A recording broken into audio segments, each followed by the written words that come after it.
حضرت عبداللہ بن عمرو بن عاص رضی اللہ تعالیٰ عنہ سے روایت ہے کہ نبی اکرم صلی اللہ علیہ وآلہ وسلم نے فرمایا کہ سلیمان علیہ السلام جب بیت المقدس کی تعمیر سے فارغ ہوئے تو آپ نے اللہ تعالیٰ سے سوال کیا کہ مجھے ایسا حکم عطا فرما جو تیرے حکم سے ملتا ہو، اور ایسی بادشاہت عطا فرما جو میرے بعد کسی کو نہ ملے، اور یہ کہ اس مسجد میں داخل ہونے والے کا مقصد صرف اور صرف نماز ہو تو وہ گناہوں سے ایسے پاک ہو جائے جیسے کہ وہ اپنی ماں کے پیٹ سے پیدا ہوا تھا۔ رسول اللہ صلی اللہ علیہ وآلہ وسلم نے فرمایا کہ سلیمان علیہ السلام کی پہلی 2 دعاؤں کو تو اللہ تعالیٰ نے قبول فرما لیا تھا، اور تیسری دعا کے متعلق بھی مجھے امید ہے کہ وہ بھی قبول ہو گئی ہوگی۔ علامہ دمیری رحمۃ اللہ علیہ فرماتے ہیں کہ ایک نبی دعا کر رہا ہے اور دوسرا نبی اس کی قبولیت کی امید کر رہا ہے، پھر کیسے اللہ تعالیٰ ان کی دعاؤں کو قبول نہیں فرمائے گا؟ حضرت ابن عباس رضی اللہ تعالیٰ عنہ سے روایت ہے کہ نبی اکرم صلی اللہ علیہ وآلہ وسلم نے فرمایا کہ حضرت سلیمان علیہ السلام کے لیے 600 کرسیاں بچھائی جاتی تھیں جن پر جلوہ افروز ہو کر فیصلہ فرمایا کرتے تھے۔ بس سب سے پہلے اشراف انسان کا گروہ آتا، وہ آپ کے متصل بیٹھ جاتا، پھر اشراف جن کی جماعت آتی، وہ آپ کے متصل بیٹھ جاتی، پھر پرندے آتے اور ان سب پہ سایہ فگن ہو جاتے، پھر تیز ہوائیں چلتیں۔ ان ہواؤں کی تیز رفتاری کا ذکر اللہ تعالیٰ نے قرآن مجید میں بھی فرمایا ہے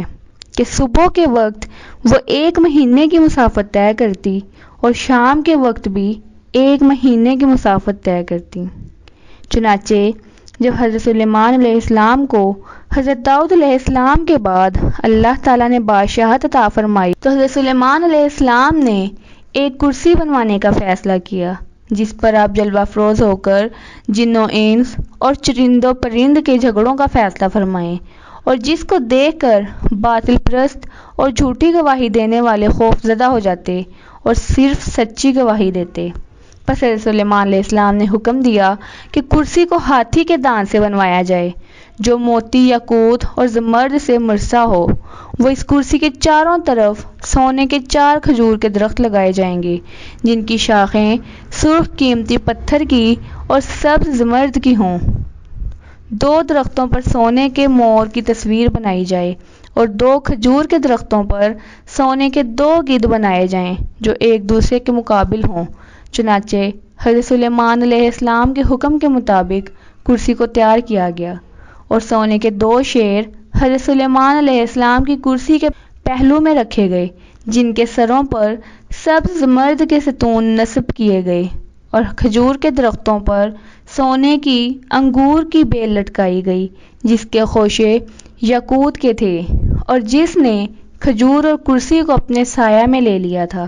حضرت سلیمان علیہ السلام جب کرسی پر جلوہ افروز ہونے کا ارادہ فرماتے اور کرسی کی پہلی سیڑھی پر قدم رکھتے تو کرسی چکی کی طرح تیزی سے گھومنے لگتی اور پرندے اپنے اپنے پروں کو پھیلا دیتے،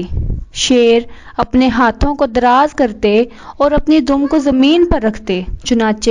جب حضرت سلیمان علیہ السلام کرسی پر بیٹھ جاتے تو سونے کے 2 گدھ جو کھجور کے درخت پر بنائے گئے تھے وہ تاج اٹھا کر حضرت سلیمان علیہ السلام کے سر پر رکھ دیتے،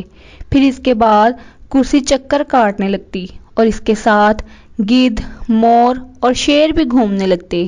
پھر حضرت سلیمان علیہ السلام تو رات کی تلاوت فرماتے اور اس کے بعد فیصلہ فرماتے۔ نیز حضرت سلیمان علیہ السلام کے دائیں جانب بچھی ہوئی کرسیوں پر بنی اسرائیل کے شرفاء و علماء تشریف فرما ہوتے تھے۔ یہ کرسیاں سونے کی تھیں اور ان کی تعداد 1000 تھی۔ اسی طرح حضرت سلیمان علیہ السلام کے بائیں جانب چاندی کی کرسیوں پر جنات کے شرفاء تشریف فرما ہوتے اور ان کرسیوں کی تعداد بھی 1000 ہی تھی۔ پھر اس کے بعد پرندے تمام لوگوں پر اپنے پروں سے سایہ فگن ہوتے،